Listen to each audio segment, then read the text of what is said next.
Je m'appelle Arthur, j'ai 34 ans. Par un vif mardi matin d'octobre, j'étais assis, parfaitement immobile, dans une salle d'audience au silence étouffant au palais de justice du comté de Chatham, pendant que ma propre mère se tenait à la barre des témoins et déclarait sous serment à un juge que j'étais un raté complet, qui avait manipulé sa grand-mère mourante pour son argent.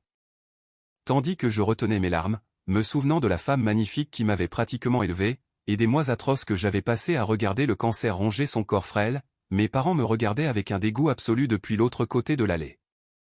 Ma mère, Margaret, agrippant si fort la rampe en bois poli de la barre des témoins que ses jointures étaient blanches, regarda le juge Marcus Sterling droit dans les yeux. Elle prit une profonde inspiration, laissant une larme parfaitement calculée rouler sur sa joue poudrée, et dit « Arthur n'est qu'un fils bon à rien, votre honneur. Il l'a toujours été. Il a disparu pendant 10 ans, n'a absolument rien apporté à cette famille, puis il a surgi à la toute fin pour voler la succession de ma belle-mère, alors qu'elle était trop malade et confuse pour savoir ce qu'elle signait. Il me lançait des regards méprisants, juste là, devant l'huissier, le sténographe, et la galerie remplie d'inconnus attendant que leurs propres affaires soient appelées. Mon frère aîné, Julian, était assis juste derrière mes parents, les bras croisés sur sa poitrine, hochant vigoureusement la tête à chaque mot venimeux que ma mère crachait, ressemblant à un roi qui avait enfin acculé un paysan. Mais il y avait un énorme secret qu'ils ignoraient. Ils n'avaient absolument aucune idée de la vie que j'avais construite pendant ces 10 longues années où ils avaient ignoré mon existence. Ils n'avaient aucune idée de ma carrière, de ma réputation dans cette même ville. Et ils n'avaient certainement aucune idée du piège juridique infaillible dans lequel ils venaient de tomber, les yeux grands ouverts. Et très bientôt, dans les 30 prochaines minutes de cette audience, ces ricanements arrogants allaient se transformer en supplications désespérées et paniquées. Avant que je ne vous raconte exactement ce qui s'est passé pour effacer ces airs suffisants de leur visage et faire s'effondrer tout leur monde, s'il vous plaît, appuyez sur le bouton j'aime si vous croyez que la justice finit toujours par rattraper les personnes toxiques. Et n'oubliez pas de me dire d'où vous regardez dans les commentaires ci-dessous. Maintenant, revenons là où ce cauchemar a réellement commencé. Assis dans cette salle d'audience, à écouter la femme qui m'a donné naissance détruire ma réputation pour de l'argent. On pourrait penser que je bouillirais de rage. On pourrait penser que je sauterais de mon siège, criant objection, défendant mon honneur. Mais honnêtement, je ressentais juste un sentiment froid et creux de profonde familiarité. Être traité de bon à rien n'était pas une nouvelle expérience pour moi. C'était la musique de fond de toute mon enfance. C'était l'étiquette cousue dans le col de ma chemise depuis que j'étais assez grand pour comprendre les mots. L'air dans la salle d'audience était incroyablement lourd, sentant le vieux papier, la cire à parquet, et l'eau de Cologne bon marché portée par Victor Thorne, l'avocat véreux que mes parents avaient engagé. Je pouvais entendre le faible tic-tac de la grande horloge analogique sur le mur du fond, faisant écho au rythme martelant de mon propre cœur. Mon avocat, Harrison Vance, était assis juste à côté de moi. Harrison était un titan du droit dans notre État, un homme qui facturait $1000 de l'heure pour son temps. Mais il me représentait gratuitement. Il n'a pas bronché pendant que ma mère parlait. Il ne s'est pas levé pour objecter. Il a juste calmement pris des notes sur son bloc-notes jaune, le stylo en or glissant sur le papier, laissant mes parents creuser leur propre tombe, mot par mot, mensonge par mensonge. De l'autre côté de la lourde allée en chêne était assis mon père, Richard. Il portait un costume anthracite rigide qui semblait ne pas avoir été nettoyé à sec depuis la fin des années 90. Il n'arrêtait pas d'ajuster sa cravate, l'air incroyablement satisfait de lui-même. À côté de lui se trouvait Julian. Julian avait 37 ans, et il portait un costume de créateur tape à accent graveleuil et moulant, sans aucun doute acheté avec une carte de crédit qu'il n'avait absolument aucune intention de rembourser. Il se pencha en arrière dans son lourd fauteuil en cuir, étirant ses jambes, regardant autour de la salle d'audience comme si tout le bâtiment lui appartenait. Ma mère, à la barre, livrait la performance de sa vie. Elle n'arrêtait pas de s'éponger les yeux avec un mouchoir en dentelle. Elle peignait un tableau vivant, complètement fictif, d'une famille américaine aimante, soudée, et parfaitement normale, qui avait été cruellement déchirée par un fils avide, dérangé et sociopathe. Son avocat, Victor Thorne, un type connu en ville pour être bruyant, agressif, et pour prendre des affaires très médiatisées juste pour apparaître à la télévision locale, arpentait le sol comme un requin affamé, sentant le sang dans l'eau. Il se délectait de chaque seconde de cette performance. Il pensait avoir ce procès entièrement dans sa poche. Il croyait sincèrement avoir affaire à un jeune homme effrayé et isolé, qui n'avait ni ressources, ni argent, ni courage pour se défendre contre une agression familiale coordonnée. J'ai baissé les yeux sur mes mains, posées à plat sur la lourde table de la défense en acajou. Je n'étais plus ce gamin effrayé. Je n'avais pas été ce gamin depuis très longtemps. Mais en regardant mes parents, en voyant le venin pur dans les yeux de ma mère quand elle me jetait un regard, j'ai été soudainement transporté dans la maison où j'ai grandi. Une maison où ma simple présence était traitée comme un inconvénient malheureux. Ils voulaient parler de ma réputation devant un tribunal. Ils voulaient mettre mon histoire en procès. Très bien. Mais la vérité sur notre famille n'était pas la version policée, approuvée par l'association des propriétaires, que ma mère vendait au juge. La vérité était sombre. Elle était profondément laide. Et c'était la raison exacte pour laquelle j'avais passé toute ma vie d'adulte à m'échiner jusqu'à la moelle, m'assurant de ne jamais, au grand jamais, avoir à dépendre d'eux pour une seule miette de soutien. Je pensais que le pire du traumatisme était terminé quand j'avais enfin fait mes valises et quitté la maison à 18 ans. Je pensais avoir semé les fantômes de mon enfance. J'avais tellement, incroyablement tort. Grandir dans notre grande maison de banlieue, c'était exactement comme vivre dans un musée cher, où j'étais la seule personne non autorisée à toucher aux expositions. Mes parents, Richard et Margaret, avaient 3 enfants. Mais si vous entriez dans notre salon et regardiez les albums photos encadrés, soigneusement disposés sur le manteau de la cheminée, vous penseriez honnêtement qu'ils n'en avaient que 2. Julien était l'enfant chéri incontesté. Il était le fils aîné, le bel athlète charismatique du lycée, celui que mon père paradait fièrement au barbecue de quartier et au dîner du country club. Quoi que Julien voulait, Julien l'obtenait, sans poser de questions. Il voulait une nouvelle guitare. Elle était dans sa chambre le lendemain. Il voulait partir en voyage de ski avec ses amis. Mes parents signaient le chèque. Puis il y avait Cécilia, ma petite sœur de 5 ans, ma cadette. Elle était le bébé de la famille, choyée et gâtée au-delà de toute mesure, traitée comme une délicate princesse de porcelaine qui ne pouvait absolument rien faire de mal. Si Cécilia cassait un vase, ma mère lui demandait si elle s'était coupé la main.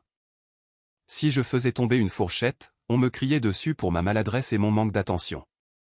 Et puis il y avait moi, Arthur, l'enfant du milieu, l'erreur, le bouche-trou. J'ai appris très tôt que l'amour dans ma maison était une monnaie stricte, et que mon compte était chroniquement à découvert. Je me souviens des dîners de Thanksgiving avec une agonie d'une clarté cristalline. L'immense table de la salle à manger en acajou croulait sous le poids d'une énorme dinde rôtie, de vin cher, de farce et de sauce au canneberge maison. La maison sentait la cannelle et le beurre. On donnait toujours à Julien les meilleurs morceaux de viande, la première part massive de tarte à la citrouille. Mes parents passaient les 2 heures du repas penchés vers lui, l'interrogeant sur ses matchs de football, sa popularité, ses grands projets pour l'avenir. Ils s'extasiaient sur le récital de ballet de Cécilia. J'étais assis au bout de la table, près de la porte de la cuisine, poussant silencieusement les petits pois dans mon assiette, complètement invisible. Si j'essayais de parler, si j'essayais de raconter une histoire sur un livre que j'avais lu ou un projet que j'avais fait à l'école, on m'interrompait rapidement ou on parlait simplement par-dessus moi comme si je n'avais pas émis un son. La plupart du temps, on me demandait simplement d'aller chercher plus de glace dans le frigo glacial du garage ou de débarrasser les assiettes sales pendant que la vraie famille savourait son dessert. J'étais intelligent. Je travaillais dur. J'avais d'excellentes notes dans toutes les matières. Je pensais que peut-être, juste peut-être, si je prouvais que j'étais intelligent, si je ramenais des notes parfaites, il me regarderait comme il regardait Julien. Je me souviens d'avoir ramené un bulletin impeccable en seconde. J'avais travaillé pendant des mois pour obtenir la meilleure note dans mon cours de calcul avancé. J'ai fièrement posé le morceau de papier impeccable sur l'îlot de la cuisine, juste devant mon père. Il a à peine levé les yeux de son journal du matin, a émis un grognement dédaigneux et agacé, et a physiquement poussé le bulletin hors du comptoir pour faire de la place pour sa tasse de café. Le papier a volé jusqu'au sol. Il n'a même pas dit « bon travail ». Le lendemain, Julien a ramené un bulletin avec 2D et un F en algèbre de base. Mes parents l'ont en fait emmené dîner dans un steakhouse cher pour lui remonter le moral, car ils estimaient qu'il subissait une pression énorme de la part de ses entraîneurs. Mais le véritable point de rupture, le moment exact où les lourdes œillères sont complètement tombées de mes yeux, s'est produit l'été juste avant ma dernière année de lycée.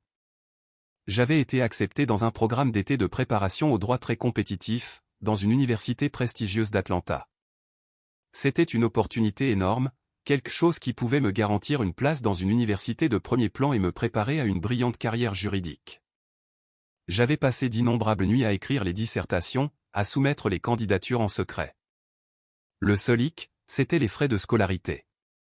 Ce n'était pas astronomique, peut-être $2000, mais c'était bien plus que ce que je pouvais me permettre avec mon travail à temps partiel au salaire minimum, à ranger de lourdes boîtes au Walmart local. J'ai ravalé ma fierté, je suis entré dans le salon où mes parents regardaient la télévision, et j'ai demandé s'ils pouvaient m'aider. Je n'ai pas demandé l'aumône. J'ai demandé un prêt sur mon fonds d'études, un fonds que je savais qu'ils avaient créé des années auparavant. J'ai promis que je leur rembourserais chaque centime avec intérêt une fois que je commencerais à travailler. Ma mère a littéralement éclaté de rire. Ce n'était pas un rire chaleureux. C'était le genre de son moqueur et aiguisé qui vous transperce les côtes et vous glace les poumons. « Arthur, dit-elle, sans même prendre la peine de détourner les yeux de l'écran de télévision. On ne peut pas jeter de l'argent par les fenêtres pour un stupide qu'endetté. Tu ne vas pas devenir avocat. Sois réaliste. Nous devons investir notre argent dans une valeur sûre. » Cette valeur sûre s'est avérée être la nouvelle obsession, la plus délirante, de Julian. Julian avait décidé, après avoir abandonné le community college pour la deuxième fois, qu'il allait devenir un entrepreneur de luxe. Il voulait lancer une entreprise de location de voitures exotiques, juste là, dans notre banlieue tranquille, malgré son expérience en affaires nulles, sa culture financière inexistante, et un historique terrifiant d'accidents avec ses propres berlines bon marché. Exactement une semaine après que mes parents m'aient dit qu'ils n'avaient pas un seul sou pour mon éducation, mon père est fièrement entré dans une banque, a co-signé des prêts massifs à taux d'intérêt élevés, et a vidé une grande partie de leurs économies de retraite pour financer le rêve fou de Julian. Je me souviens d'être debout dans l'allée, tenant un sac poubelle noir dégoulinant que je sortais sur le trottoir, en regardant un énorme camion à plateau s'arrêter devant notre maison. Il livrait la flotte initiale de l'entreprise de Julian. Une Porsche 911 noire de jais étincelante et une Lamborghini Huracan jaune vif et criarde. Le rugissement fort et agressif des moteurs a fait trembler les fenêtres de notre maison. Les voisins regardaient à travers leur store. L'odeur épaisse de cuir neuf et de carburant à indice d'octane élevé remplissait l'air humide de la banlieue. Mes parents couraient dans l'allée, prenant des dizaines de photos de Julian appuyé contre le capot de la Lamborghini, faisant sauter le bouchon d'une bouteille de champagne, applaudissant comme s'il venait de guérir une maladie grave. Je me tenais là, près des poubelles malodorantes, complètement invisible, comme toujours. J'ai regardé la mousse du champagne couler dans l'allée. Ce fut le jour où la toute dernière parcelle d'espoir que j'avais pour leur amour est morte. Elle ne s'est pas estompée. Elle a été brutalement exécutée. J'ai réalisé avec une clarté terrifiante que j'étais entièrement seul dans ce monde. Je n'ai pas discuté. Je n'ai pas crié. Je n'ai pas fait de crise. Je suis tranquillement rentré à l'intérieur, j'ai pris un deuxième emploi à laver la vaisselle grasse dans un restaurant ouvert 24 heures sur 24, et j'ai travaillé jusqu'à ce que mes mains saignent et que mon dos soit endolori en permanence. J'ai économisé chaque dollar, cachant l'argent dans une vieille boîte à chaussures sous mon lit. Le seul refuge qui me restait, la seule personne sur cette planète entière qui me regardait et voyait réellement un être humain vivant, respirant, avec une âme, était ma grand-mère, Eleanor. C'était la mère de mon père. Elle vivait à quelques villes de là, dans une modeste et belle vieille maison victorienne, avec une véranda qui sentait le jasmin en fleurs et la lavande séchée. Chaque dimanche, quel que soit le temps, je faisais 1 heure de vélo sur mon vieux vélo rouillé juste pour m'asseoir sur cette véranda avec elle. Elle était vive comme l'éclair, incroyablement spirituelle, et farouchement indépendante. Alors que mes parents me traitaient comme un chien errant qu'ils étaient forcés de nourrir, grand-mère Eleanor me traitait comme un véritable trésor. Nous nous asseyions sur sa balançoire en bois qui grinçait, buvant du thé glacé sucré, et elle m'écoutait vraiment. Elle me posait des questions sur mes notes, sur mes grands rêves de devenir avocat des droits civiques, sur mes craintes profondes de l'échec. Elle ne m'a jamais jugé. Elle ne m'a jamais interrompu. Le jour où je suis finalement parti pour l'université, une université d'État que je payais entièrement seul avec des prêts étudiants écrasantes et des années de pourboire de restaurant, personne dans ma maison n'a même dit au revoir. Mes parents étaient trop occupés dans le garage, à aider Julian qui essayait désespérément de nettoyer sa Porsche pour un client qui, finalement, ne s'est jamais présenté. Mes grand-mère Eleanor m'attendaient à la gare routière Greyhound. Elle s'appuyait lourdement sur sa canne, portant sa plus belle robe du dimanche. Elle m'a serré si fort que j'ai cru que mes côtes allaient se briser. Elle a glissé une enveloppe blanche scellée et unie dans la poche de ma veste, en me tapotant fermement la poitrine. À l'intérieur, il y avait une note manuscrite sur son papier à lettres personnalisées et $500 en billets neufs et impeccables. Je l'ai ouverte dans le bus. La note disait « Arthur, mon courageux et brillant garçon, les gens qui refusent de voir ta valeur n'ont pas le droit de fixer ton prix. Tu vaux le monde entier. Va bâtir un empire. Je t'aime, toujours. » J'ai serré cette enveloppe contre ma poitrine pendant tout le trajet de 5 heures en bus jusqu'à Atlanta. J'ai regardé par la fenêtre l'autoroute qui défilait et je me suis fait un serment silencieux et inviolable. J'ai promis que je ne serai jamais pauvre. Je ne serai jamais impuissant, et je ne laisserai jamais, au grand jamais, ma famille toxique me faire sentir petite à nouveau. J'ai complètement disparu dans ma nouvelle vie, déterminé à leur prouver à tous qu'ils avaient tort, par une réussite pure et indéniable. Je pensais avoir échappé à la toxicité pour toujours. Je pensais que couper les ponts était la fin de l'histoire. Mais le traumatisme familial est une ombre implacable et suffocante, et 10 ans plus tard, il est revenu en rampant pour me traîner tout droit en enfer. Les 10 années suivantes de ma vie furent un tourbillon de travail acharné, pur, sans phare, et écrasant. Je n'ai pas connu une vie universitaire normale. Je n'allais pas à des fêtes de fraternité déchaînées le week-end. Je n'ai pas pris de vacances de printemps relaxantes à la plage. Je mangeais des nouilles ramen bon marché et pleines de sodium dans le sous-sol de la bibliothèque de droit à 3 heures du matin, entouré de piles imposantes et intimidantes de livres de droit constitutionnel. J'ai cumulé 3 emplois à temps partiel juste pour garder un toit au-dessus de ma tête tout en maintenant une moyenne de 4.0. Le travail acharné a payé.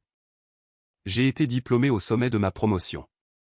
J'ai réussi le redoutable examen du barreau de l'État du premier coup, me classant dans le premier pourcent. J'ai commencé à gravir les échelons juridiques à Savannah. J'ai débuté comme associé junior dans un cabinet impitoyable avant de réaliser que mon cœur n'était pas dans la défense des entreprises. Je voulais aider les gens. Je me suis reconverti en avocat de la défense, me concentrant intensément sur les droits civiques et le droit de la famille complexe. Je prenais spécifiquement les cas cauchemardesques que les autres avocats évitaient activement. Les divorces compliqués et traumatisants où un conjoint riche et puissant utilisait des avocats hors de prix pour écraser le plus vulnérable. Les batailles terrifiantes pour la garde d'enfants où des innocents étaient utilisés comme levier par des parents narcissiques. Je me suis battu bec et ongle dans les salles d'audience pour des gens qui se sentaient exactement comme moi quand j'étais enfant. Sans voix, terrifiés, et complètement invisibles. Finalement, ma réputation a tellement grandi que j'ai ouvert mon propre cabinet. Les affaires ont explosé. J'avais une équipe de parajuristes et de partenaires juniors qui travaillaient sous mes ordres. Je gagnais un salaire massif qui a changé ma vie. Mais l'argent ne suffisait pas. Je voulais laisser un héritage. J'ai donc utilisé une grande partie de ma propre fortune pour fonder une organisation à but non lucratif, la Fondation Juridique Eleanor, nommée d'après la seule femme qui a cru en moi. Nous fournissions une représentation juridique entièrement gratuite aux survivants de violences domestiques et aux enfants placés en famille d'accueil naviguant dans un système défaillant. J'étais respecté par les juges, craint par les avocats adverses, et aimé de mes clients. Pour ma famille biologique, cependant, je suis resté un fantôme total. J'ai changé de numéro de téléphone. Je n'appelais pas pour les fêtes. Ils ne cherchaient pas à me joindre. J'ai manqué une décennie de Thanksgiving, de Noël, d'anniversaire et d'anniversaire de mariage. Le silence était incroyablement paisible. C'était la première fois de ma vie que mon système nerveux n'était pas constamment en état d'alerte. Puis, un mardi après-midi pluvieux, le téléphone de mon immense bureau en chaîne a sonné. Ce n'était pas un client. C'était le docteur Aeris, un médecin-chef de l'hôpital local de ma ville natale. On avait diagnostiqué à grand-mère Eleanor un cancer du pancréas agressif en phase terminale. Le pronostic était terriblement sombre. Il lui restait des semaines, peut-être quelques mois si elle se battait avec acharnement. J'ai tout laissé tomber. Je n'ai même pas fini la tasse de café sur mon bureau. J'ai confié l'intégralité de mes lourds dossiers à mes associés principaux, j'ai fait un seul sac de sport avec des costumes sombres et des vêtements confortables, et j'ai conduit 3 heures d'affilée jusqu'à sa maison. Je me suis installé dans sa chambre d'amis le soir même. Les 2 mois suivants furent indéniablement les jours les plus difficiles, les plus émotionnellement atroces de toute ma vie. J'avais affronté des procureurs hurlants et des témoins hostiles, mais rien ne vous prépare à voir la personne la plus forte que vous connaissiez dépérir. J'ai appris à gérer un éventail terrifiant de morphine liquide et d'analgésiques. J'ai appris à faire fonctionner de lourds et bruyants réservoirs d'oxygène. J'ai appris à tenir une bassine en plastique avec des mains fermes pendant que la femme que j'aimais le plus au monde était violemment malade au milieu de la nuit. Je dormais à peine, somnolent sur un petit lit de camp inconfortable juste au pied de son lit pour pouvoir l'entendre respirer. Voulez-vous savoir exactement où se trouvait ma famille biologique pendant ce cauchemar? Mon père n'est jamais venu, pas une seule fois. Il a dit à un voisin qu'il a croisé à l'épicerie qu'il ne supportait pas les hôpitaux et que voir sa mère malade le déprimait trop. Julien était bien trop occupé. Sa ridicule entreprise de location de voitures de luxe s'était, comme on pouvait s'y attendre, effondrée de façon spectaculaire des années auparavant dans une boule de feu de dette. Et il sautait actuellement d'un système de marketing multiniveau raté à un autre, tout en vivant confortablement dans le sous-sol de mes parents sans payer de loyer. Cécilia, la princesse, a envoyé une carte de vœux générique achetée en magasin avec une signature imprimée. Ma mère, Margaret, a rendu visite exactement une fois pendant ces 8 semaines exténuantes. Elle est entrée dans la chambre médicalisée et stérile d'Eleanor un mardi après-midi, se plaignant bruyamment du trafic sur l'autoroute et de l'humidité. Elle se tenait maladroitement au pied du lit, les bras croisés, refusant même de toucher la main fragile et meurtrie d'Eleanor. Après 5 minutes angoissantes de conversation forcée et superficielle sur le temps qu'il faisait, ma mère a regardé autour de la belle chambre remplie d'antiquités, ses yeux calculant la valeur des meubles d'époque. Elle a regardé ma grand-mère mourante et a réellement demandé, « Alors, Eleanor, as-tu fait estimer la maison récemment ?» Les prix de l'immobilier dans ce quartier spécifique montent en flèche en ce moment. Ce serait dommage de ne pas connaître la valeur marchande. Eleanor, faible mais possédant toujours un esprit d'acier pur, a regardé sa belle-fille avec une expression d'une froideur glaciale absolue. Elle a rassemblé son souffle, a regardé Margaret dans les yeux, et a dit d'une voix rauque, « Tu peux quitter ma maison maintenant, Margaret, et ne te donne pas la peine de revenir. » Ma mère a ricané, a soufflé bruyamment, a lissé sa jupe coûteuse, et est sortie sans un mot de plus. Ce fut la toute dernière fois que l'un d'eux l'a vue vivante. Quand grand-mère Eleanor est finalement décédée une semaine plus tard, me tenant la main au lever du soleil, le chagrin était si lourd qu'il a failli m'écraser les poumons. Je suis resté assis dans la chambre silencieuse pendant des heures. J'ai organisé l'enterrement entièrement seul. J'ai payé le cercueil, les fleurs, la concession funéraire. Mes parents, Julien et Cécilia, se sont présentés à la cérémonie à l'église portant des vêtements de deuil noir de créateur, chers et sur mesure, jouant le rôle de la famille profondément endeuillée pour le bénéfice des voisins qui regardaient. Ils ont accepté les condoléances avec des hochements de tête tristes. Ils n'ont pas versé une seule larme sincère. Je les ai observés depuis le premier rang, ne ressentant absolument rien d'autre qu'un profond dégoût. 2 semaines après l'avoir mise en terre, nous avons tous été officiellement convoqués au bureau du centre-ville de Franklin, l'avocat de longue date d'Eleanor, pour la lecture officielle du dernier testament et des dernières volontés. Mes parents étaient assis dans les fauteuils en cuir moelleux de la salle d'attente de Franklin, vibrant pratiquement d'une avidité non contenue. Ils savaient que la grande maison sur Oak Street était entièrement payée. Ils savaient qu'Eleanor avait un important portefeuille d'investissement diversifié qu'elle avait constitué sur 40 ans. Ils dépensaient déjà l'héritage dans leur tête, chuchotant avec enthousiasme à Julien à propos du remboursement de dettes et de l'achat d'un nouveau bateau. Franklin, un homme calme et sérieux d'une 60aine d'années, nous a appelés dans son bureau. Il a ajusté ses épaisses lunettes, s'est éclairci la gorge bruyamment, et a lu le document juridique. C'était court, contraignant, et brutalement clair. Moi, Eleanor, saine de corps et d'esprit, lègue l'intégralité de ma succession, y compris ma résidence, tous mes actifs financiers, comptes chèques, et biens personnels, entièrement et uniquement à mon petit-fils, Arthur. Il est le seul qui s'est manifesté quand j'étais mourante. Il est le seul qui s'en souciait. À mon fils, Richard, et à sa femme, Margaret, je ne laisse rien. Le silence qui s'est abattu sur ce petit bureau était absolument assourdissant. On aurait pu entendre une mouche voler, puis l'explosion a eu lieu. Mon père est devenu violet. Il a frappé son lourd poing sur le bureau en verre de Franklin si fort que les tasses de café ont tremblé. Ma mère a sauté de sa chaise et a commencé à crier hystériquement, son visage devenant d'un rouge tacheté et furieux. « C'est une erreur. C'est illégal », a-t-elle hurlé, pointant un doigt tremblant directement sur mon visage. Il lui a lavé le cerveau. Il a isolé une vieille femme malade et confuse et l'a forcée à signer cette ordure. Julien s'est avancé, l'air de vouloir me frapper. Espèce de petit rat. Tu avais tout prévu depuis le début. Je suis resté assis tranquillement sur ma chaise, les regardant tous les trois, se comportant comme des animaux enragés privés d'un repas. Je n'ai pas élevé la voix. J'ai regardé ma mère et j'ai dit d'un ton égal, elle n'était pas isolée, mère. Elle était juste assise dans sa chambre, attendant des gens qui n'ont jamais pris la peine de frapper. Je me suis levé, j'ai boutonné ma veste de costume, et je suis sorti du bureau, les laissant faire une énorme crise de nerfs dans le hall. J'ai honnêtement pensé que l'argent me serait légalement transféré, que la succession serait réglée, et que ce serait la fin définitive. J'ai gravement sous-estimé jusqu'où les gens désespérés sont prêts à aller. Quelques jours plus tard, mon cousin Léo m'a contacté. Léo était le neveu de mon père, quelqu'un avec qui je jouais aux jeux vidéo quand nous étions enfants, avant que la famille ne se fracture complètement. Il a appelé mon portable en disant qu'il avait entendu parler par des rumeurs de l'énorme drame familial et qu'il voulait prendre de mes nouvelles pour voir si je tenais le coup. Il semblait sincère. Il m'a proposé de m'offrir une bière et de me laisser me défouler. J'étais épuisé émotionnellement, en deuil profond de ma grand-mère, et franchement, je voulais juste que quelqu'un de ma lignée soit normal et gentil. J'ai bêtement accepté. Nous nous sommes retrouvés dans un pub local peu éclairé au sol collant appelé Aliès.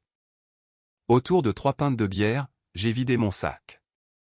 Je me suis plaint de l'absence dégoûtante de mes parents pendant les derniers jours d'Éléanore, du traumatisme sévère de fournir des soins palliatifs seuls, et de mon désir de protéger l'héritage d'Éléanore de leurs griffes avides.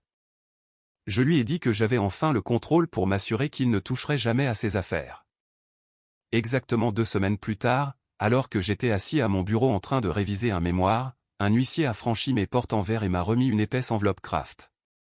J'étais assigné en justice dans un énorme procès civil.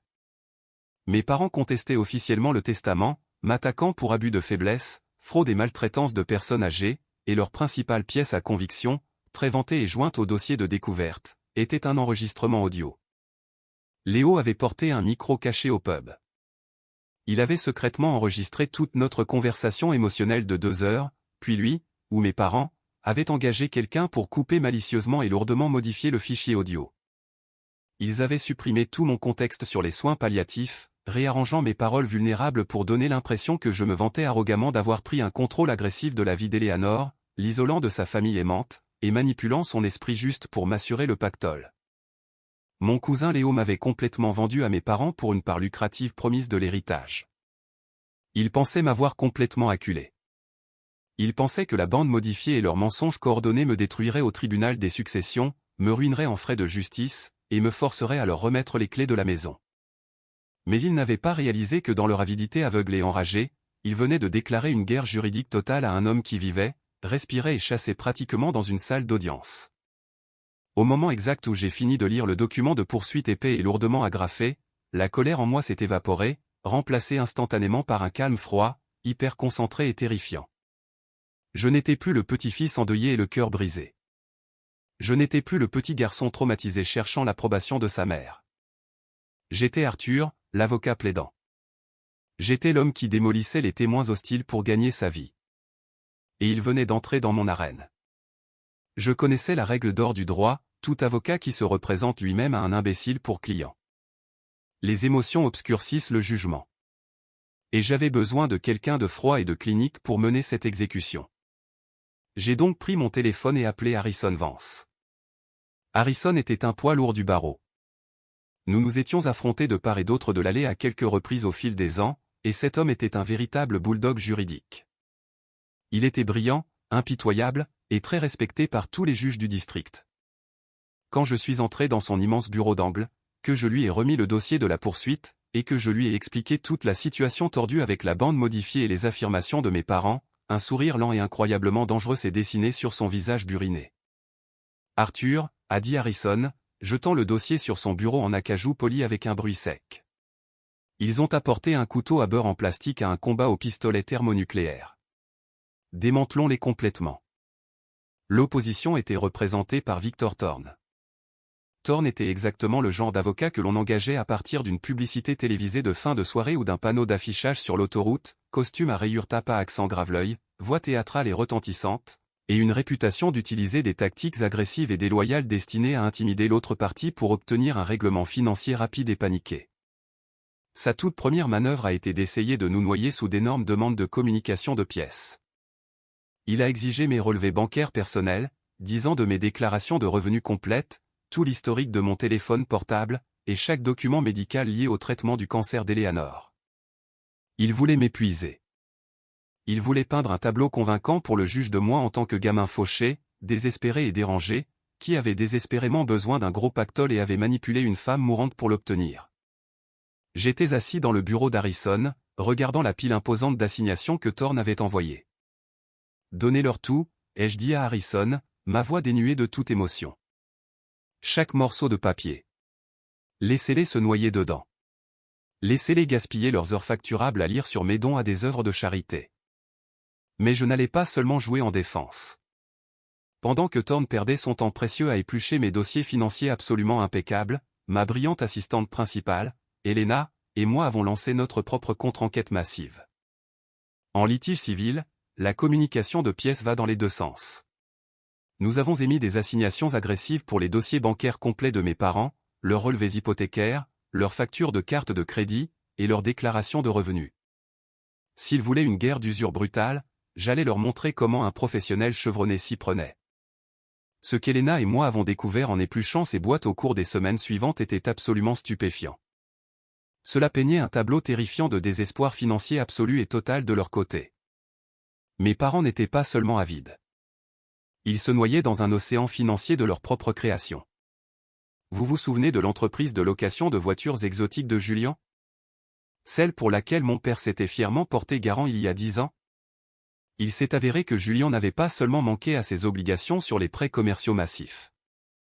Lorsque l'entreprise a commencé à péricliter, il avait secrètement convaincu mon père de contracter une deuxième hypothèque massive sur la maison principale de mes parents pour couvrir les paiements ballons sur cette Lamborghini et cette Porsche.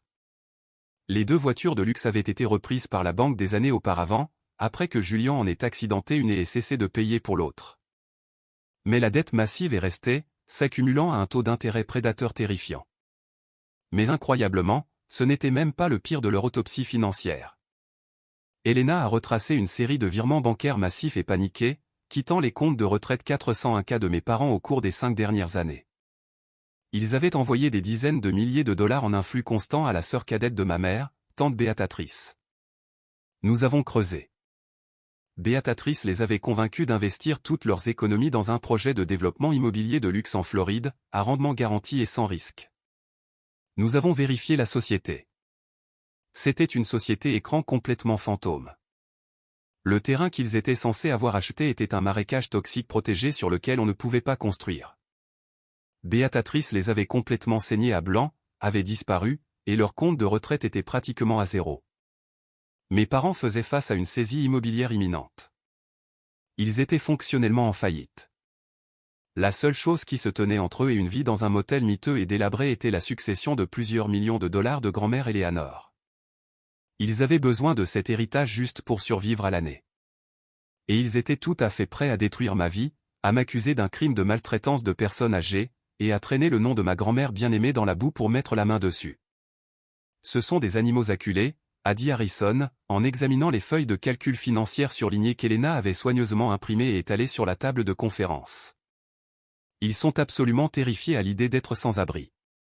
C'est exactement pourquoi Thorne agit de manière si incroyablement agressive. Ils ont besoin d'un règlement rapide. Ils veulent que vous les payiez pour qu'ils s'en aillent. Nous ne leur offrons absolument rien, ai-je répondu, fixant le papier montrant le défaut de paiement de la deuxième hypothèque de mon père. Nous ne réglons pas pour un centime. Nous allons jusqu'au procès, et nous exposons tout au grand jour. La nuit précédant l'audience de succession très attendue, j'ai conduit jusqu'à la maison de grand-mère Eleanor. La propriété était légalement dans les limbes de la succession, intouchable jusqu'à ce que le juge statue, mais j'avais toujours les lourdes clés en laiton. Je me suis assis sur la vieille balançoire en bois qui grinçait, l'air d'automne se rafraîchissant rapidement alors que le soleil plongeait sous la ligne des arbres. Le doux parfum de lavande séchée persistait encore dans le jardin envahi par la végétation.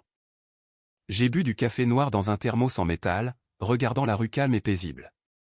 Demain matin, ma réputation allait être publiquement assassinée par les deux personnes qui étaient biologiquement censées me protéger. Ils allaient jouer cette bande audio malveillante et trafiquée. Ils allaient mentir sous serment à un juge. Ils allaient essayer de me dépeindre comme un monstre calculateur. J'ai mis la main dans la poche de poitrine de ma veste où je gardais en permanence la vieille enveloppe blanche, légèrement froissée, qu'Eleanor m'avait donnée à la gare routière il y a plus d'une décennie. J'ai passé mon pouce sur son écriture élégante. Ceux qui ne voient pas ta valeur n'ont pas le droit de fixer ton prix.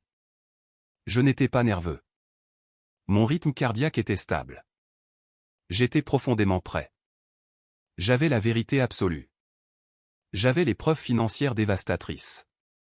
Et je savais que le juge Sterling était notoirement intolérant aux parjures et aux absurdités dans sa salle d'audience. J'ai pris une profonde bouffée d'air nocturne, j'ai fermé les yeux, et j'ai préparé mon esprit pour le massacre. Demain, l'enfant invisible et inutile allait faire s'effondrer tout leur château de cartes, brique par brique. Je ne m'attendais simplement pas à ce que l'explosion soit aussi spectaculairement brillante. Le matin de l'audience de succession est enfin arrivé, apportant avec lui une humidité épaisse et suffocante qui planait sur la ville de Savannah. J'ai monté les larges marches de marbre usées du palais de justice du comté de Chatham, un bâtiment que je connaissais intimement. J'avais passé d'innombrables heures à l'intérieur de ces mêmes murs, me battant bec et ongles pour des clients qui avaient été meurtris par les réalités brutales du tribunal de la famille, des divorces brutaux, et des batailles terrifiantes pour la garde d'enfants. Le palais de justice bourdonnait toujours d'une énergie chaotique spécifique, un mélange d'anxiété à enjeux élevés, de postures agressives d'avocats chers, et des larmes silencieuses et désespérées de personnes dont la vie s'effondrait. Habituellement, j'étais le bouclier blindé pour ces personnes. Aujourd'hui, j'étais celui qui était dans la ligne de mire, mais contrairement aux clients terrifiés que je représentais habituellement, je sentais un calme étrange et absolu s'installer profondément dans mes os. J'ai poussé les lourdes doubles portes en bois de la salle d'audience 4B. L'air à l'intérieur sentait légèrement la cire à parquet au citron et le vieux papier. J'ai pris ma place à la lourde table de la défense en acajou. Mon avocat, Harrison Vance, s'est assis à côté de moi. Harrison était un titan du droit dans notre État. Il portait un costume bleu marine parfaitement taillé et son attitude était complètement détendue. Il a ouvert son épais classeur en cuir méticuleusement organisé, a placé son stylo en or coûteux sur son bloc-notes, et s'est adossé à sa chaise. Il n'avait pas l'air d'un homme se préparant à une bataille difficile. Il avait l'air d'un homme qui connaissait déjà le score final du match. De l'autre côté de l'allée centrale, la table des plaignants offrait un contraste saisissant. Mes parents, Richard et Margaret, semblaient avoir déjà gagné à la loterie et enduré simplement un léger retard administratif avant de percevoir leur gain massif et immérité. Mon père portait un costume anthracite rigide qui semblait ne pas avoir été correctement ajusté depuis la fin des années 1990.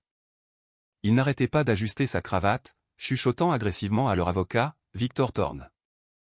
Ma mère était vêtue d'une robe beige conservatrice et très calculée, serrant un mouchoir en dentelle sur ses genoux, prête à déployer de fausses larmes à tout moment. Juste derrière eux, assis au premier rang de la galerie publique, se trouvait mon frère aîné, Julian. Il était venu vêtu d'un costume de créateur tapa à accent graveleuil et moulant qui criait la dette de carte de crédit.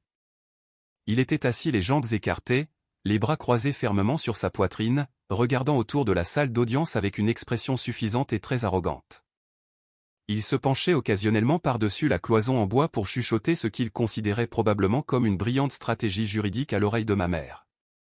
Il s'était complètement convaincu que ce procès n'était qu'une simple formalité. Il croyait sincèrement que Victor Thorne, leur avocat bruyant et agressivement bronzé de panneaux publicitaires, allait facilement m'écraser. Ils pensaient pouvoir m'intimider pour que je leur cède l'héritage de grand-mère Eleanor, l'immobilier, et le portefeuille financier sans le moindre effort. La lourde porte en bois derrière le banc s'est ouverte, et l'huissier a appelé la salle à l'ordre. Le juge Marcus Sterling a pris son siège. Le juge Sterling était un homme très respecté, profondément sérieux, qui ne tolérait absolument pas les imbéciles, le parjure, ou les absurdités théâtrales dans sa salle d'audience. Il avait la réputation féroce de lire chaque page des pièces soumises à son cabinet avant même d'enfiler sa robe noire. Il a ajusté ses lunettes de lecture, a parcouru l'énorme dossier devant lui, et a fait signe aux plaignants de commencer. Victor Thorne s'est levé, a boutonné sa veste de costume coûteuse avec un geste théâtral, et s'est approché du pupitre en bois avec l'assurance d'un homme qui aimait le son de sa propre voix retentissante. Il a passé les 20 premières minutes angoissantes de l'audience à peindre un tableau si incroyablement inexact et profondément fictif qu'il frisait la science-fiction. Il a décrit mes parents, Richard et Margaret, comme des soignants profondément dévoués et intensément aimants, qui avaient été complètement pris au dépourvu par un fils manipulateur, avide d'argent et dérangé. Il a utilisé avec confiance des termes juridiques lourds et préjudiciables comme fraude, coercition et maltraitance criminelle de personnes âgées. Il a désespérément essayé de construire un récit crédible pour le juge, où j'avais surgi en ville à la dernière heure, isolé agressivement grand-mère Eleanor de sa famille soi-disant aimante, et l'avait forcé à changer son testament pour m'assurer un énorme pactole. Votre honneur, a tonné Thorne, en faisant un geste théâtral vers mes parents. Mes clients ont subi un traumatisme émotionnel inimaginable. Ils ont été privés de leur dernier précieux moment avec leur mère bien-aimée par un individu calculateur et avide, qui a vu une vieille femme vulnérable et lourdement médicamentée, et n'y a vu que des signes de dollars. Nous prouverons qu'Arthur a mené une campagne malveillante d'isolement et d'abus de faiblesse. Après sa déclaration d'ouverture ridicule, Thorne a appelé mon père à la barre des témoins. Mon père s'est avancé, a prêté serment sans ciller, a posé sa main sur la Bible, et a juré de dire toute la vérité. Il s'est assis dans la boîte des témoins en bois, a ajusté à nouveau sa cravate bon marché, et a commencé à mentir à la cour avec une aisance et un confort de pratique qui m'ont honnêtement perturbé sur un plan psychologique. Sous les questions très orientées et soigneusement répétées de Thorne, mon père a décrit une relation magnifique, soudée, et entièrement fabriquée avec sa mère. Il a regardé le juge dans les yeux et a prétendu qu'il lui rendait visite plusieurs fois par semaine, qu'il l'appelait chaque dimanche après-midi, et qu'il était un participant actif et profondément concerné dans toutes ses décisions de santé complexes. Étage M. Richard, a demandé Thorne, arpentant l'espace devant le banc du jury. Pourquoi n'étiez-vous pas présent pendant les derniers jours de votre mère? Mon père a laissé ses épaules s'affaisser, affichant un visage de chagrin profond et fabriqué. Parce qu'on m'a empêché d'entrer, votre honneur. Mon fils, Arthur, s'est installé dans la maison et a complètement changé les serrures. Il refusait d'ouvrir la porte. Il ne retournait pas mes appels téléphoniques désespérés. J'ai été complètement coupé de ma propre mère au moment où elle avait le plus besoin de moi. Je suis resté assis à la table de la défense, mon visage un masque complètement blanc et illisible de pierre froide. Je n'ai pas secoué la tête avec incrédulité. Je n'ai pas levé les yeux au ciel devant ce parjure absurde. Je n'ai pas montré la moindre once d'émotion. Je suis juste resté parfaitement immobile et je l'ai laissé tisser la corde épaisse et lourde avec laquelle il allait bientôt pendre tout son avenir. Ensuite, Thorne a appelé ma mère à la barre. C'était l'événement principal. Margaret avait clairement passé toute la matinée devant un miroir à répéter sa performance. Elle s'est avancée lentement vers la barre, serrant fermement son mouchoir en dentelle, ses yeux balayant nerveusement la pièce pour s'assurer absolument que tout le monde dans la galerie regardait son spectacle dramatique. Madame Margaret, a dit Thorne, utilisant un ton doux, trop sympathique, presque écœurant. Pouvez-vous s'il vous plaît décrire à la cour la nature exacte de votre relation avec votre fils, l'accusé Arthur? Ma mère a laissé échapper un long, lourd et incroyablement dramatique soupir. Elle a regardé vers la table de la défense et, pendant une fraction de seconde, le faux chagrin a complètement disparu de son visage. Dans ce bref instant, j'ai vu la haine brute et non filtrée dans ses yeux. C'était exactement le même regard qu'elle m'avait lancé lorsque j'avais demandé un petit prêt sur mon propre fonds d'études tant d'années auparavant. C'était le regard d'une femme regardant un insecte profondément décevant.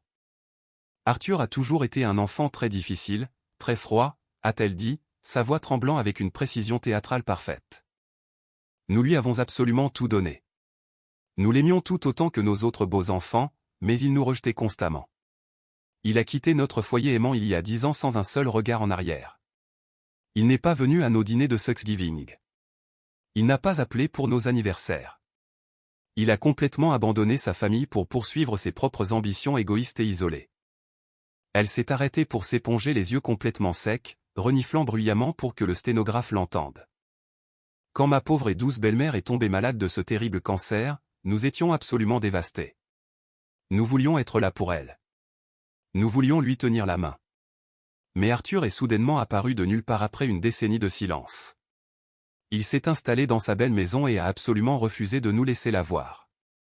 Il a manipulé une vieille femme mourante et lourdement médicamentée. Il a empoisonné son esprit fragile contre nous juste pour pouvoir voler les biens immobiliers de valeur et l'argent qu'elle nous avait toujours promis pour aider à soutenir notre famille. Thorne s'est penché en avant, posant lourdement ses coudes sur le pupitre en bois, sentant le point culminant de son interrogatoire principal. Et Madame Margaret, pourquoi pensez-vous que votre propre fils ferait une chose aussi terrible et destructrice à sa propre famille aimante? Ma mère a agrippé la rampe en bois de la barre des témoins. Elle a levé le menton, a regardé le juge Marcus Sterling droit au centre de ses yeux, et a prononcé la phrase exacte qu'elle avait attendu toute sa misérable vie de dire publiquement. Parce qu'Arthur n'est qu'un fils bon à rien, votre honneur. Il l'a toujours été.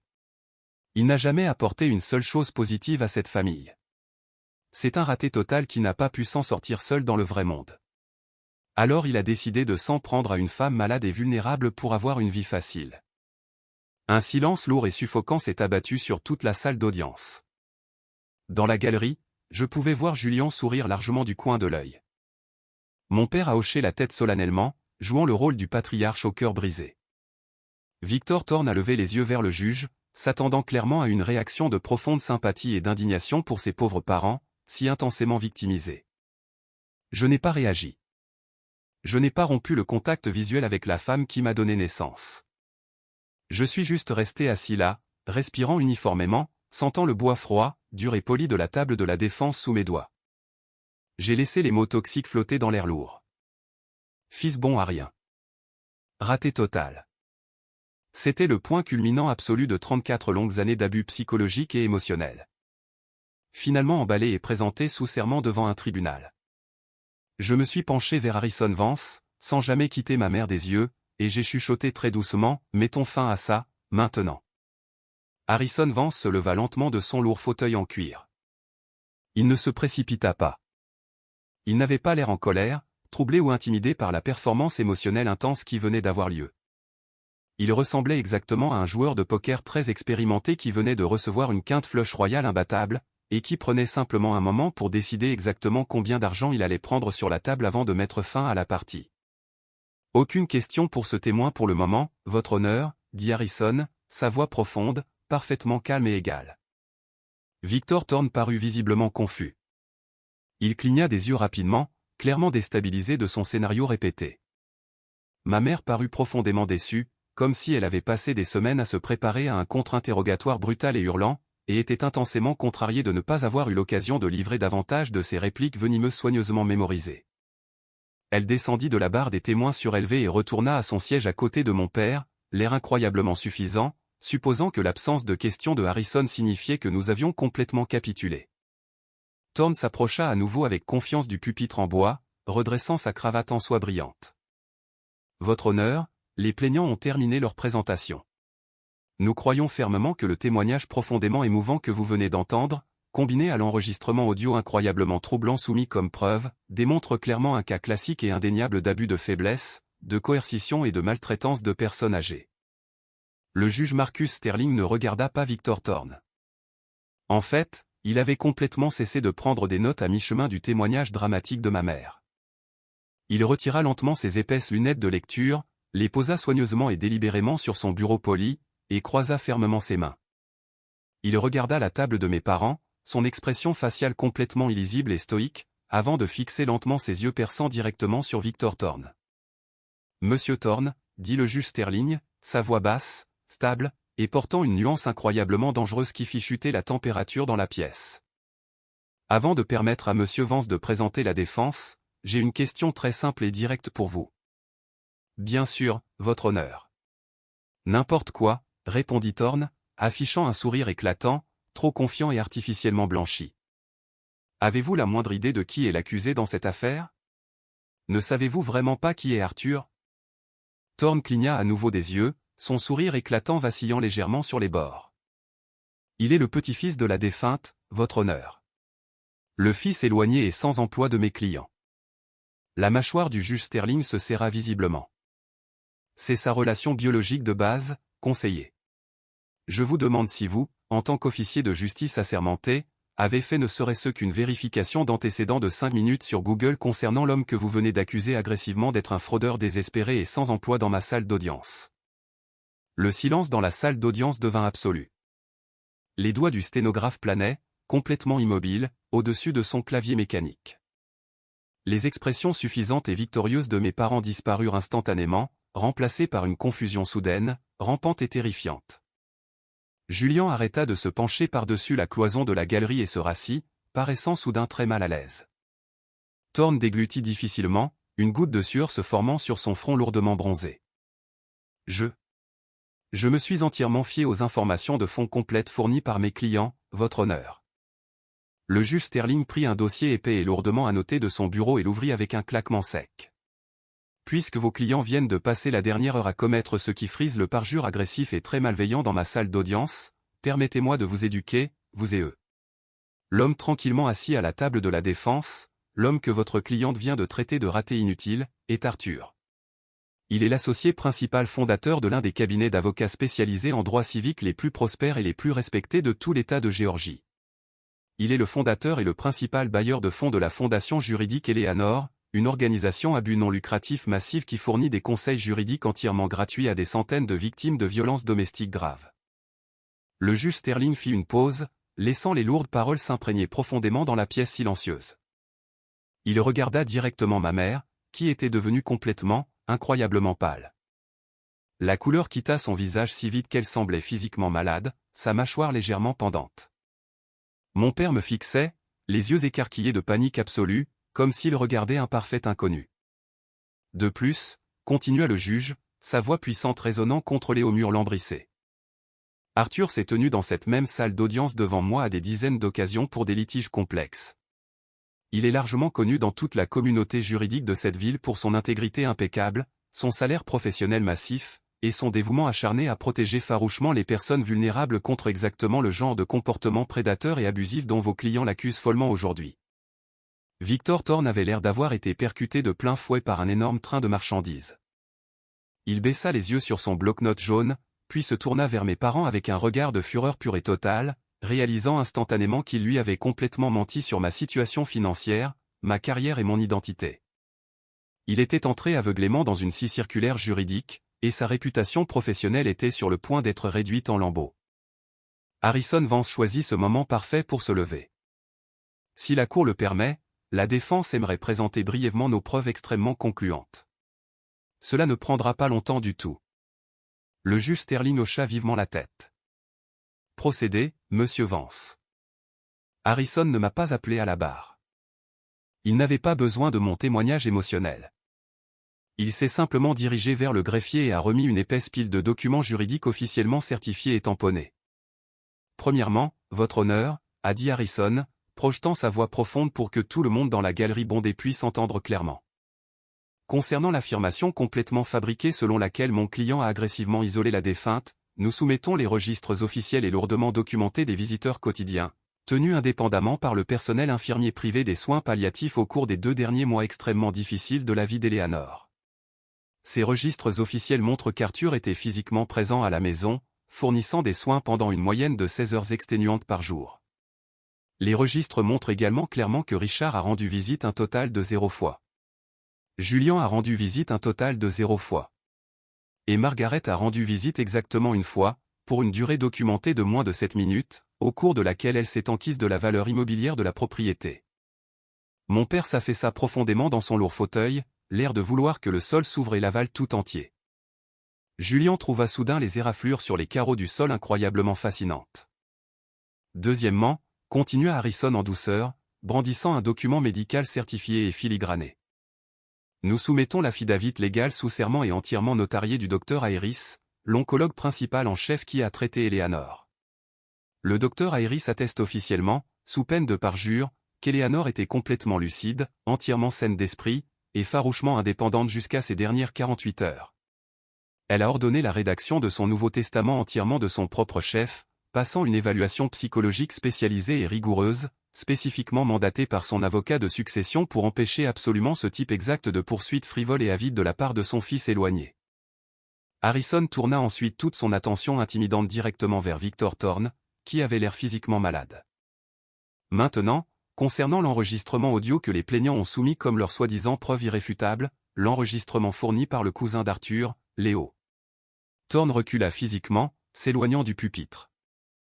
Nous avons engagé de manière agressive un expert en analyse audio numérique indépendant, très respecté et certifié par les tribunaux, pour analyser en profondeur le fichier numérique, dit Harrison, sortant un rapport analytique épais et relié. L'expert a conclu de manière concluante que le fichier audio a été malicieusement coupé, lourdement modifié, et manipulé numériquement en 37 endroits spécifiques pour altérer intentionnellement et complètement le contexte de la conversation profondément émotionnelle. Soumettre des preuves numériques manipulées et frauduleuses à ce tribunal est une violation grave de la loi et, franchement, un motif clair de radiation professionnelle immédiate. Le juge Sterling foudroya Thorne du regard avec un venin absolu. Est-ce vrai, monsieur Thorne? Avez-vous soumis des preuves frauduleuses à mon tribunal?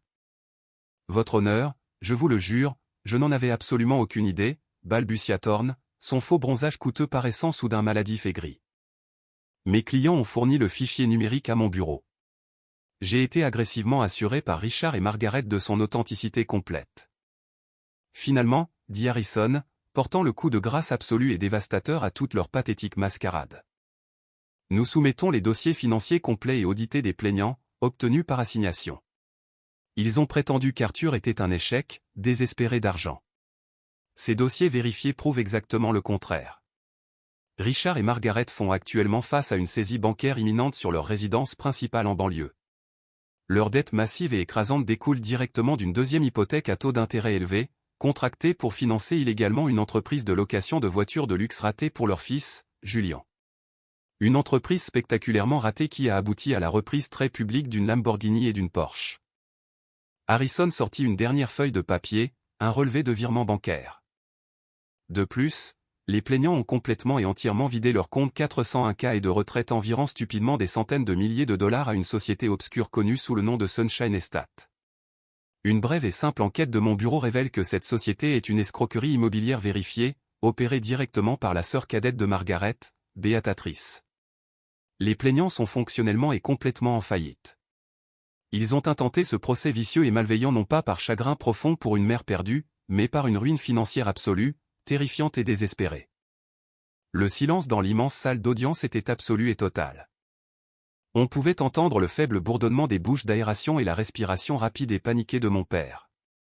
Ma mère pleurait silencieusement dans ses mains, sa façade soigneusement construite complètement brisée. Mon père avait l'air complètement anéanti, fixant d'un air absent le grain du bois de la table. Julian s'était tellement recroquevillé dans son siège de la galerie qu'il ressemblait à un enfant terrifié et piégé. Ils avaient agressivement essayé de m'enterrer dans l'obscurité. Ils n'avaient tout simplement pas réalisé que c'était moi qui possédais toute la machinerie lourde. Le juge Marcus Sterling n'hésita pas une seule seconde. Il n'eut pas besoin de prendre une longue suspension dans ses appartements pour examiner la montagne massive de preuves irréfutables.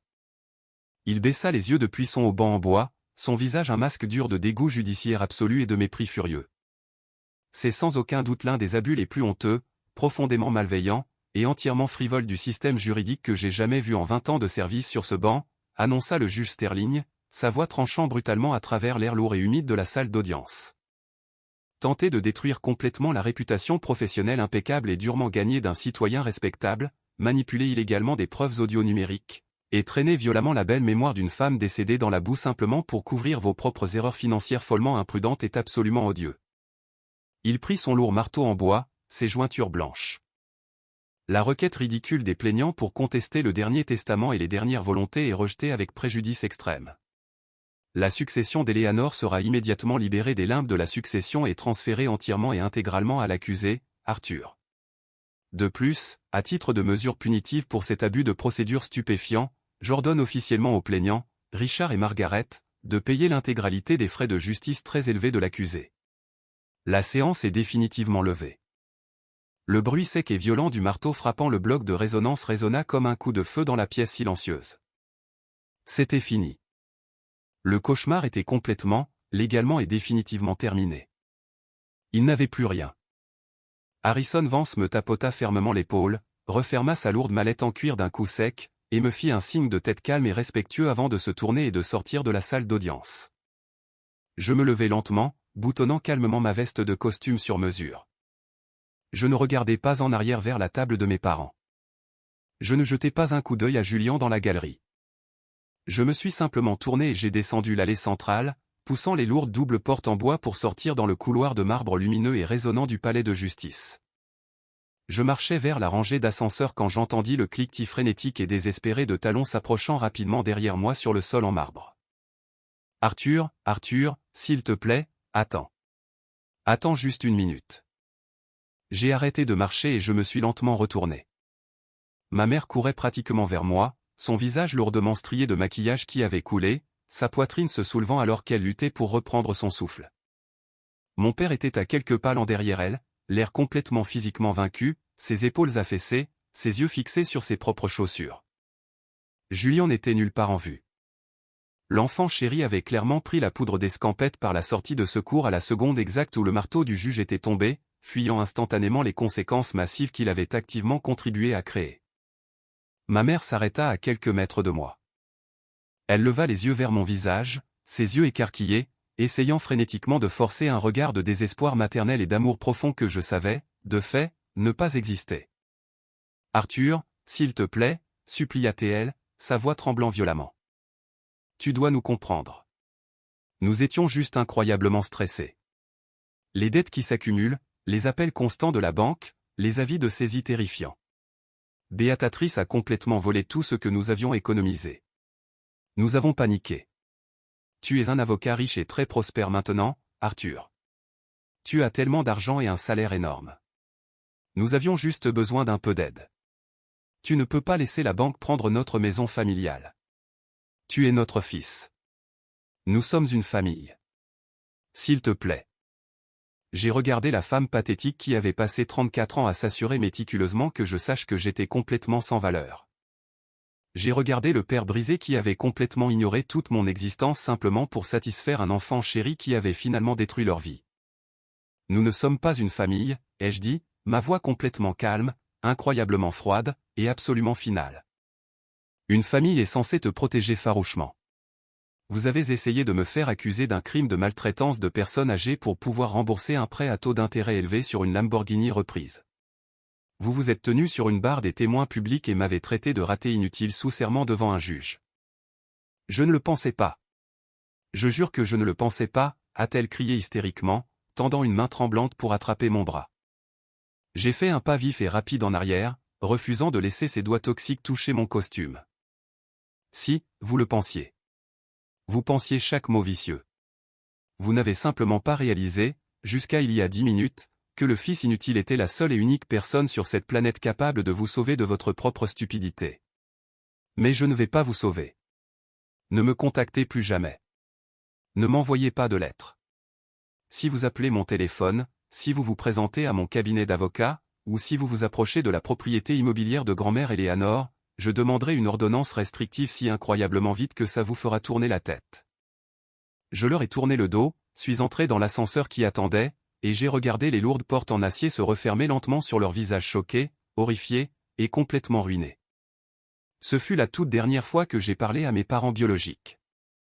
Avance rapide, exactement 1 an plus tard, les conséquences lourdes et inévitables de leurs actions les ont finalement rattrapés dans une vague brutale et indéniable de réalité absolue. Sans le filet de sécurité financier massif de l'héritage d'Eleanor pour les sauver, la banque a officiellement saisi la grande maison de banlieue. La propriété a été saisie pour rembourser de manière agressive la deuxième hypothèque toxique et les dettes persistantes et lourdement aggravées du désastre de la voiture exotique de Julien. Richard et Margaret ont été contraints d'emballer les maigres biens qu'ils pouvaient faire entrer dans un petit camion de déménagement loué et de déménager dans un minuscule appartement de 2 chambres, exigu et profondément déprimant, dans le mauvais quartier de la ville. Julien, naturellement, n'a pas emménagé dans ce minuscule appartement avec eux pour aider à payer le loyer ou prendre soin d'eux. À l'instant exact où l'argent s'est complètement tari et que la grande maison a disparu, l'enfant chéri s'est volatilisé. Il a fait ses valises au milieu de la nuit et a déménagé en Floride, poursuivant un autre plan pour devenir riche rapidement, très délirant, laissant ses parents âgés et entièrement en faillite se débrouiller entièrement seuls. Cousin Léo, le rat traître qui m'a enregistré au pub, a été complètement ostracisé par le reste de la famille élargie une fois que la vérité absolue sur sa manipulation a éclaté. Ils ont tous eu exactement ce qu'ils méritaient. Mais pour moi, le moment de guérison profonde le plus profond et le plus émotionnellement bouleversant n'est pas venu en regardant leur chute financière inévitable. Il est venu d'une livraison très inattendue. 1 mois après la fin du procès, j'étais assis dans mon bureau d'angle à réviser un mémoire quand mon assistante Elena a apporté une petite enveloppe Kraft matelassée qui avait été livrée en main propre par un coursier privé. C'était de la part de Franklin, l'avocat de la succession d'Eleanor. À l'intérieur se trouvait une petite clé USB en argent et une courte note manuscrite qui disait simplement « Elle m'a explicitement dit de ne vous donner ceci qu'après que la poussière soit complètement retombée. » J'ai branché la petite clé dans mon ordinateur portable. Un fichier vidéo est apparu à l'écran. J'ai cliqué sur lecture, mon cœur battant la chamade dans ma poitrine. Il y avait grand-mère Eleanor. Elle était assise dans son fauteuil fleuri préféré dans son salon lumineux, l'air physiquement frêle, mais incroyablement vif d'esprit. Elle a souri directement à l'objectif de la caméra, rayonnant de chaleur. « Bonjour mon courageux et brillant Arthur », a-t-elle dit, sa voix chaude, stable, et incroyablement familière. Si tu regardes cette vidéo, cela signifie que je suis parti et que la terrible et laide tempête est enfin passée. Je sais exactement ce que Richard et Margaret ont fait. Je savais qu'ils essaieraient de contester agressivement le testament. Je savais qu'ils essaieraient de traîner violemment ton bon nom dans la boue parce qu'ils se noient désespérément dans leurs propres terribles choix financiers. Des larmes chaudes ont immédiatement brouillé ma vision. Je me suis penché plus près de l'écran lumineux, incapable de respirer. J'aurais pu facilement mettre en place une fiducie irrévocable et blindée, a-t-elle continué, prenant une lente et laborieuse respiration. J'aurais pu rendre légalement impossible pour eux de jamais te poursuivre. Mais je ne l'ai pas fait. J'ai délibérément, intentionnellement, laissé la porte juridique grande ouverte pour qu'ils la contestent. Parce que je te connaissais, Arthur. Je savais que ton cœur est bien trop grand. Je savais que s'il pleurait et te suppliait, s'il jouait les victimes désespérées, tu aurais pu ressentir une culpabilité intense et déplacée. Tu leur aurais peut-être donné une partie de ton argent durement gagné, par un sens du devoir profondément ancré envers des gens qui ne t'ont jamais, au grand jamais, aimé correctement. Elle a souri, une lueur féroce et intensément protectrice brillant dans ses yeux fatigués. Je voulais qu'ils te montrent leur vrai visage laid de la manière la plus publique et la plus indéniable possible. Je voulais que le tribunal, la loi, et le monde entier te rendent officiellement justice. Je voulais que tu les vois essayer activement de te détruire pour que tu puisses enfin, et de façon permanente, couper le cordon toxique sans la moindre once de culpabilité ou de regret persistant. Tu es entièrement libre maintenant, mon doux garçon. Va vivre ta belle et immense vie. Je suis si incroyablement fier de toi. La vidéo s'est terminée, s'estompant au noir. Je suis resté assis à mon lourd bureau, j'ai couvert mon visage de mes mains tremblantes, et j'ai sangloté. J'ai pleuré profondément pour la femme magnifique et incroyablement sage qui m'avait aimé si farouchement. Elle avait intentionnellement conçu un piège juridique massif d'outre-tombe juste pour protéger farouchement mon cœur. Elle m'avait donné le cadeau ultime et inestimable, la liberté absolue et permanente. Aujourd'hui, ma vie quotidienne est complètement différente du cauchemar absolu auquel j'ai à peine survécu. J'ai gardé la belle maison victorienne de grand-mère Eleanor. Je ne l'ai pas vendue. Au lieu de cela, j'ai passé des mois à la rénover méticuleusement, remplaçant le vieux toit en bardeaux, modernisant la plomberie ancienne, et peignant les murs intérieurs de couleurs vives, chaudes, et incroyablement accueillantes. Mais j'ai gardé l'immense véranda exactement la même. J'ai gardé la vieille balançoire en bois qui grinçait et je cultive toujours méticuleusement du jasmin doux et de la lavande violette dans le jardin de devant. Chaque dimanche matin, je m'assois là, sur cette balançoire, avec une tasse de café noir chaud, respirant le parfum familier, et je ressens un sentiment de paix profond et profondément inébranlable. Je suis enfin vraiment chez moi. La fondation juridique Eleanor s'est massivement développée depuis le procès. Nous avons récemment reçu une subvention fédérale massive me permettant d'embaucher 5 autres avocats des droits civiques à temps plein et très combatifs. Nous ne traitons plus seulement des cas de violence domestique intense. Nous avons une division entière, hautement spécialisée, dédiée exclusivement à la défense des enfants vulnérables qui sont coincés au plus profond du système de placement familial lourdement défaillant. Nous nous battons pour des enfants qui sont incroyablement habitués à se sentir exactement comme moi quand j'étais petit, invisible, entièrement non désiré, et profondément, douloureusement inutile. Je m'assure absolument qu'ils sachent que leur voix compte. Je m'assure qu'ils sachent qu'ils ont une équipe juridique de poids lourd, terrifiante et compétente, qui se bat bec et ongle pour eux. Je prends toujours personnellement des cas de droit de la famille très complexes et des batailles de garde brutales dans mon cabinet privé, extrêmement prospère, mais ma perspective en tant qu'avocat a complètement et définitivement changé. Je ne vois plus seulement les statuts juridiques secs écrits dans les livres. Je vois profondément les dommages collatéraux humains. Je sais exactement à quoi cela ressemble quand des parents très toxiques essaient d'utiliser agressivement le système juridique pour manipuler, terroriser, et détruire complètement leur cible. Je vois à travers les mensonges flagrants, les fausses larmes très fabriquées, et les postures agressives au tribunal, et je les démantèle, cas après cas angoissant, dossier après dossier massif, en utilisant tous les outils juridiques à ma disposition. Parfois, quand je suis debout dans une salle d'audience silencieuse, attendant qu'un juge prenne place sur son haut banc, je repense à ce terrible mardi matin humide. Je pense de manière vivide à ma mère, debout à la barre des témoins, me traitant agressivement de raté inutile sous serment.